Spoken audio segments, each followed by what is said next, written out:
Welcome back to another episode of Rock Boys Football. We are talking the most talented player in the 2023 class that has not signed with a team, Nyckoles Harbor. If you guys are not familiar with this dude, I'm sure many of you who are watching this are. Again, this is a guy that has freakish traits. When you look at the frame, 6'5", 230 pounds, Olympic level track speed. And this guy is, if you get him onto a football field, he's going to be good at whatever position he plays, whether it's tight end, whether it's as an edge rusher. And the recruitment story has been absolutely wild. Before we get into it, hint one, Coach Prime making a push. It sounds like he's got an in-home visit with Dan Lanning tonight, an in-home with Jim Harbaugh tomorrow, and then he's taking his official visit to Oregon this weekend. It's been a wild ride with his recruitment. Before we get into it, though, again, I just want to say thank you to you guys. College football recruiting has been next level lately, and the support you guys have shown tuning in really does mean a lot. So if you do enjoy the content, consider subscribing to the channel. Also, let us know where you think he's going as well. Obviously, some Oregon fans. We got some Michigan fans in here. We might have some South Carolina fans, and I'm sure we'll have some Colorado fans, as it does sound like Coach Prime is making some noise in this story. Dill, I'm going to kick it off to you. Early takeaways here. I mean, this is peak college football recruiting. Oh, yeah. Guys like tracking jets and trying to see which coach is there and geotagging and like everything that makes college football recruiting what it is like happening right now. You got Jim Harbaugh coming in right after Dan Lanning, and you're right. This is, I guess, what ultimately happens when you come down, when you're these teams trying to fill your class out. And I mean, this is the guy remaining on the board. What you said, there's only a couple probably even in his league, and it's him and Deuce Robinson, I think, are the only guys in the top 50 that are uncommitted, or actually most of them already signed their letters of intent and already are enrolled with their programs. What I want to get to first is the schools that are making a push and kind of where he fits in with those schools. So Oregon looks like they have some momentum, and he wants to run track, and no doubt Oregon with that track program is a very he wants to go there. It's a good selling point for Dan Lanning. Phil Knight. That's Nike. Like that is track and field. I'm not like an expert on college track, but of course when you got the founder of Nike who Yes. was a track athlete himself and is the main kind of guy behind that program, it certainly doesn't hurt. That's right. And I think his dad even said, Nyckoles' dad said, Oregon has something none of the other programs have. And I'm guessing that's what he means by that. And you have Michigan, who, if you are a tight end, there's not many better schools, maybe minus Georgia. And I'm probably guessing Georgia isn't on this list because he doesn't really have an opportunity to play year one in that tight end room with Brock Bowers, with Oscar Delp. Another school outside of Georgia that has been developing tight ends and getting the most out of tight ends is Michigan.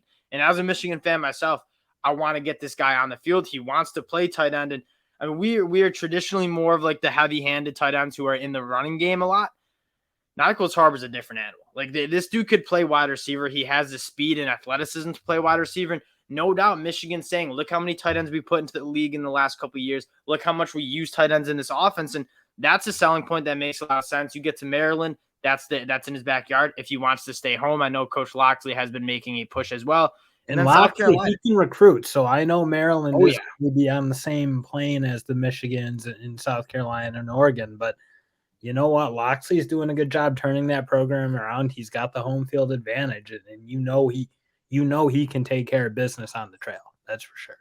And then we got the final two. South Carolina, which is his lone crystal ball, which seems to be outdated at this point. He took his visit way back in September. You don't normally see guys like that far away from visiting, and then it's been almost 5 months since he's visited South Carolina. I wonder if South Carolina's still in the race. And then you have a school that he hasn't visited, although he gave us a little pump fake on the social media, Instagram. He makes a story with the geotag that he's in Boulder, Colorado, which is not true because he's meeting with Dan Lanning at his house in Washington, D.C. Like, anytime we're talking about a five-star kid, like, Coach Prime is seemingly getting himself in the conversation. And here's my take on that is, even if he doesn't go to Colorado, the more noise that Coach Prime is making and the more attraction in official visits and interest he's drawing from these elite five-star dudes, the more it helps his recruiting class in general.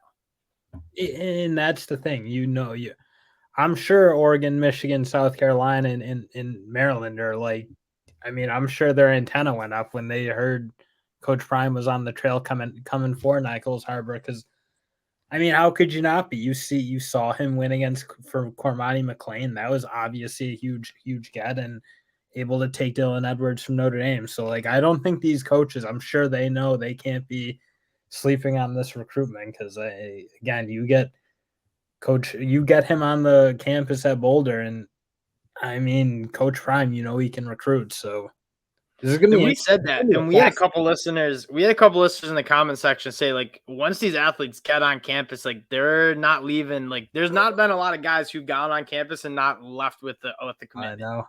Whether it's the transfer portal, whether it's the high school ranks. Like you saw some late offers in 23 where guys ultimately ended up committing and signing on the early period. What was it, like the December 15th or something? And like, okay, a lot of those offers rolled in, and like a guy like Caden Proctor obviously never ended up going out to Colorado. But again, what you mentioned, if they can get these visits in and kind of sell him the story of the turnaround and be part of it, it's an appealing offer. I mean, that's certainly the case, I think.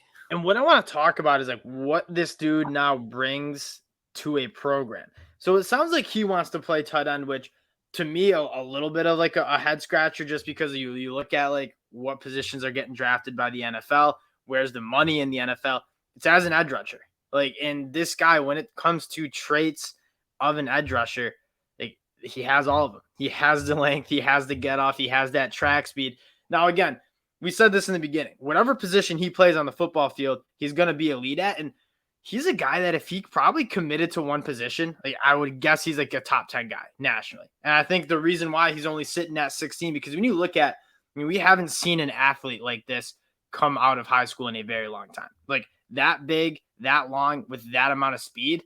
Like it is really insane to think about like how fast and how athletic and how gifted this dude is.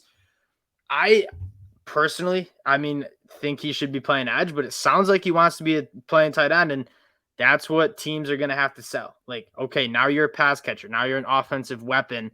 How can we get this kid to see himself in our offense? I mean, somehow you're going to need to sell him on being probably like a Kyle Pitts type guy, like where Yes, Kyle Pitts is certainly not an inline blocker, but he also has been the highest picked tight end in forever. I mean, what, since like maybe Hawkinson? I think he was a little he higher. went over Hawkinson. Yeah, Hawkinson was 9 or 10. So it's, I mean, and that's ultimately, again, I know we've talked about it a lot, but that's how you get drafted to play tight end in the NFL. It's not to be the inline.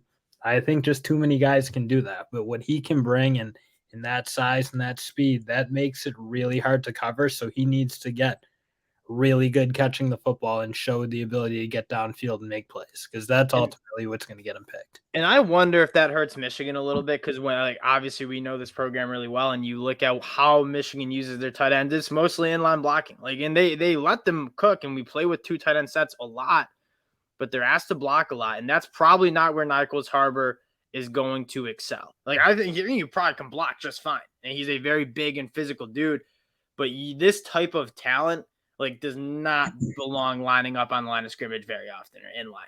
And so teams like Oregon or a team like South Carolina said, hey, like you look at what we did with Jaheim Bell. We used him in so many different ways. That's what we want you to do with our offense. And then in Oregon, they like to split out their tight ends as well in the slot, kind of playing that jumbo slot. I wonder if that kind of helps Oregon. I mean, the one thing in Michigan's defense is like they've not had a tight end like this guy. I mean, Jaheim Bell, Michigan hasn't really had Jaheim Bell type tight ends. They've had the Luke Schoonmakers, the Eric Alls, the Sean McCunes. Like those guys are pretty much your traditional tight ends. And again, you're not going to see any of those guys go probably in like the top 4 rounds or something, but they're just those solid, dependable NFL tight ends. I mean, ultimately, if Michigan has him, they're not going to use him that way because he's a different athlete, I would think. I mean, if you're Jim Harbaugh and Sharon Moore and the offensive staff, you take a look, it's like, okay, this guy he's not Eric All, it's Luke Schoonmaker. He's a different player, and we're going to use him in the way that makes sense, which is to get him loose downfield. That's going to be his game. You saw in high school for that big and that fast, he really tracks the football pretty well on the deep route. So I think, again, you just think all teams have to use him that way. You can't stick him in the inline and play him.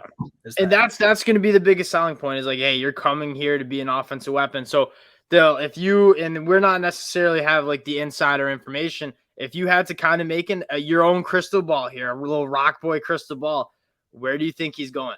I mean, you're putting me in a tough spot. I'm like a Michigan guy. I'm not going to doubt.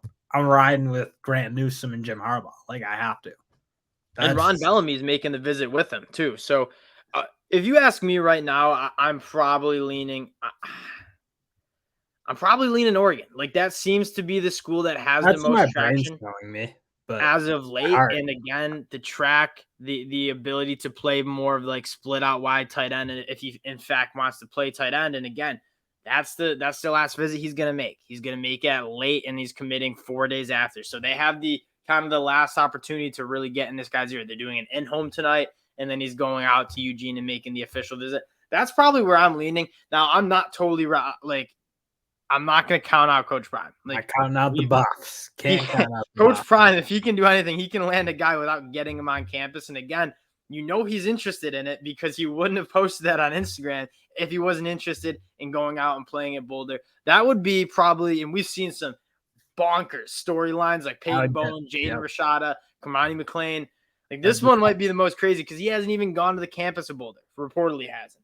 And he might be making his commitment on February 1st, blindly committing to Coach Prime. And I don't think that's the craziest thing to insinuate because who knows? He could just be going stealth mode on us all. And as we're trying to track him down and know where he's going, it's like, who knows? Who knows? What if Dan Lanning shows up to his house for the in-home? He's like, oh, yeah, he just caught a flight out to Boulder a couple hours ago. I mean, that's like, you say that, but that's recruiting nowadays. Like, yeah, 100%. This is going to be an interesting one. We will come back and talk about it when he commits on February 1st. But again, the most talented dude left in the 2023 class. A lot of question marks. We're going to find out in a week from today. Appreciate you guys for checking us out again. If you do enjoy the content, subscribe to the channel. We appreciate you guys. We'll talk to y'all later. Peace.